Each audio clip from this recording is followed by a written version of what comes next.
Hi everyone, hope you're all well. This week it's all about vocab. Let's head over to section 1. Section 1. Do you have a big enough vocabulary?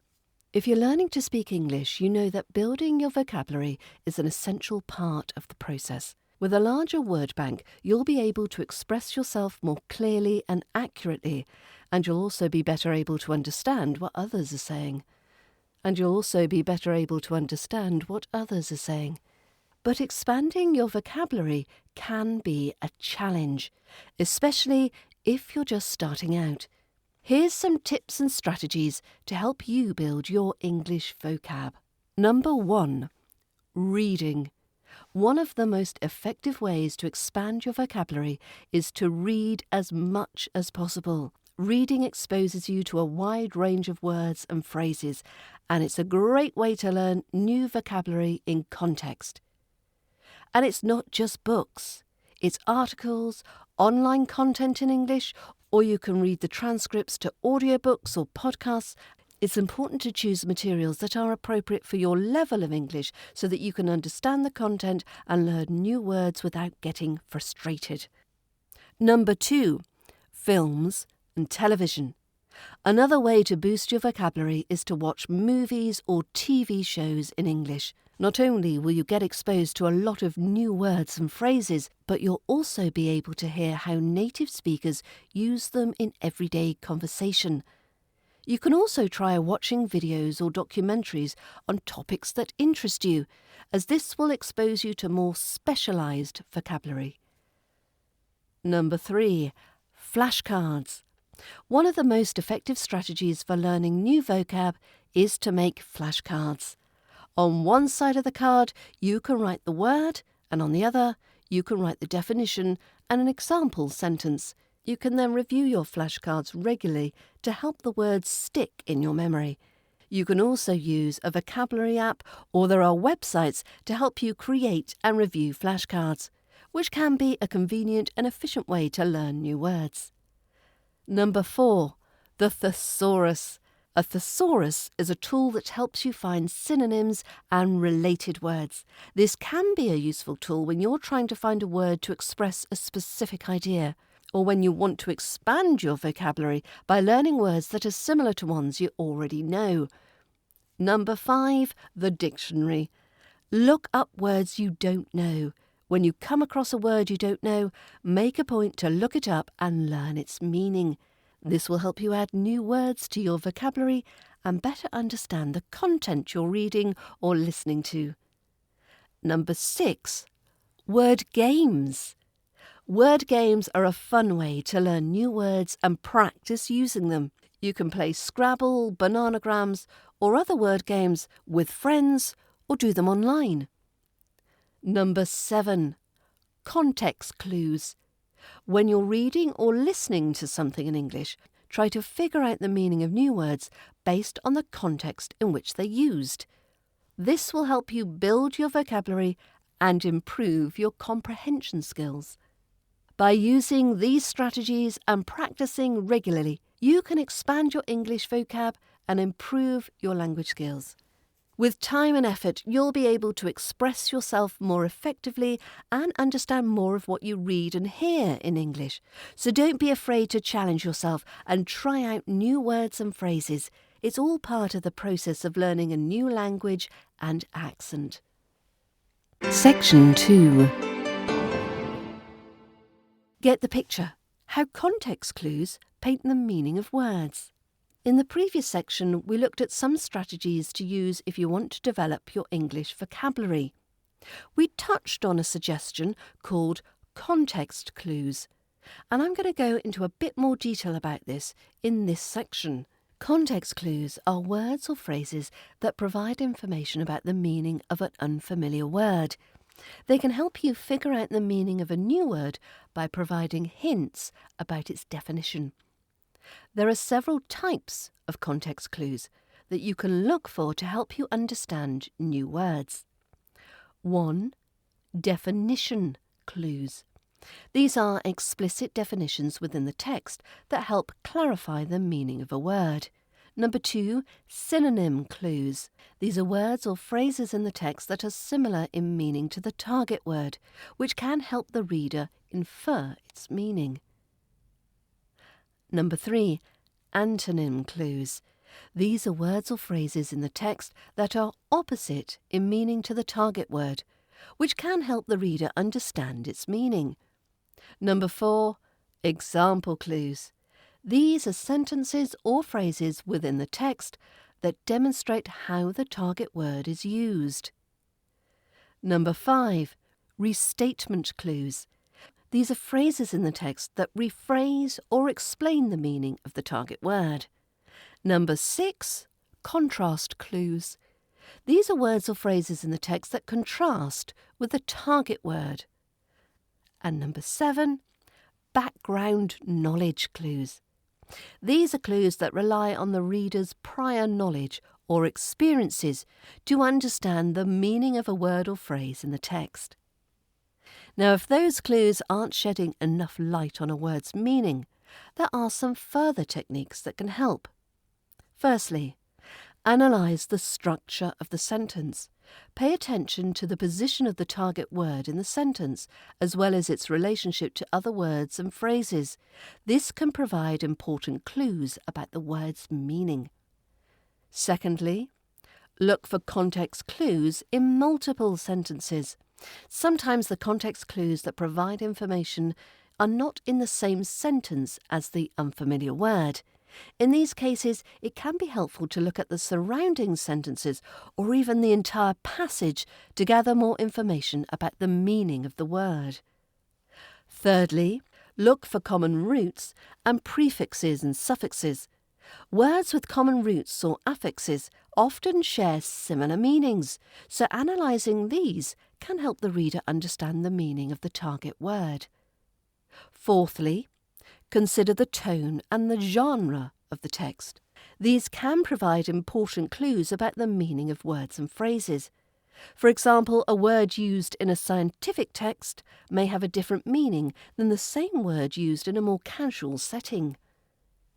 Number 5, make connections to prior knowledge.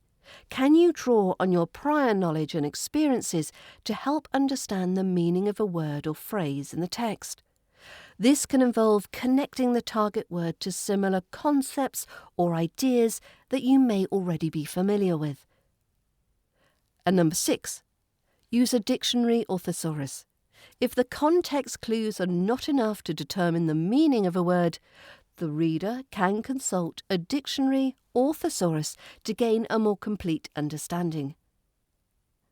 These advanced techniques can help you become more proficient in using context clues to improve vocabulary and comprehension skills, and to gain a deeper understanding of a text. Section 3.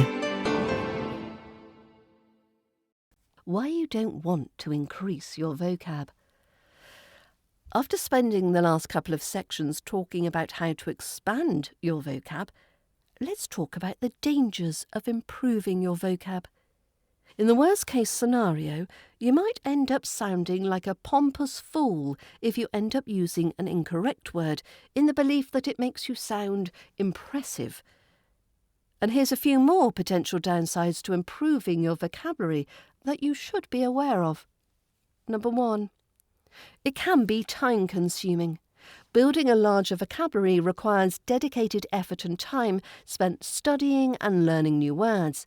This can be especially challenging if you're trying to improve your vocabulary in a second or third language. Number 2, it can be overwhelming. If you try to learn too many new words at once, it can be overwhelming and difficult to remember them all. It's important to pace yourself and learn new words gradually. Number 3, it can lead to overuse of obscure words. While having a large vocabulary can be impressive, it can also be off-putting if you use words that are too obscure or unfamiliar to your audience. It's important to use words that are appropriate for the context and who's listening. And number 4, it can lead to a false sense of superiority. Some people may feel that having a large vocabulary makes them smarter or more intelligent than others. It is important to remember that vocabulary is just one aspect of intelligence, and that there are many other ways to be intelligent and knowledgeable. Overall, while improving your vocabulary can be beneficial, it is important to do so in a balanced and appropriate way. Can I just take a moment to break in here? You can get access to quizzes and members-only posts when you become a member of the British Accent Bundle at learningbritishaccent.com. And of course, you also get access to both the British Accent training courses. That's the RP British Accent Pronunciation course and the Ultimate RP British Accent Learning Resource. You can get all of this for under £7 per month. So if you select the yearly membership option at only £79, you can get immediate access to all these resources. So for less than £7 per month, you can make so much improvement to your speaking voice and gain so much confidence in your fluency and conversation skills. So why not gift yourself this opportunity? Section 4. I've been learning English for nearly 15 years, but my English still sucks. What to do when you've been studying English for a while, but you don't feel that you've made much progress. Now, I'm going to avoid the usual suggestions of speaking with native speakers, enrolling in a course, or watching TV shows and films. Here's another idea. Each and every day, you have an internal monologue that accompanies you. If you listen to it, you'll probably notice that you repeat many of the same observations, imaginary situations, and conversations several times each day. Now, why don't you start to externalize these monologues and speak them out loud in English? These memorized narratives can help you focus on the spoken aspects of English. Without being encumbered by reading or listening to a text, you have a ready supply of everyday vocab and phrases which you can use for pronunciation practice. Often these internal thoughts have various emotional states attached to them. Harness these to practice intonation in your speech. One such vocalization could be a simple note to self at the start of the day.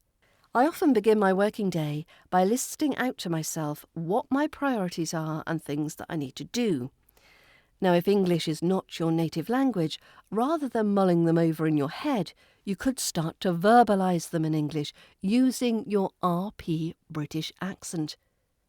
You could pick yourself up on some grammar errors as you go, or think of alternative vocab you could use that would broaden your knowledge of English. Listen to how you pronounce each word and notice speech techniques of things like where you place the stress, how you use the weak or the strong form of words, and how you drop certain sounds to make phrases flow easier.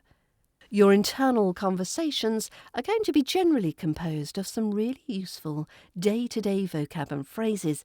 By using your familiar conversational word choice, it's a great opportunity to practice sounding like a natural speaker of the language and the accent. As you identify your weaker spoken English and pronunciation areas through bringing to life your internal conversations, you'll find that the British Accent Bundle helpful to correct some of the pronunciation errors you're making. An added bonus is you could be speaking back to me rather than yourself, albeit as a recorded image on the screen or the voice on the audio, but you never know, it may make a pleasant change.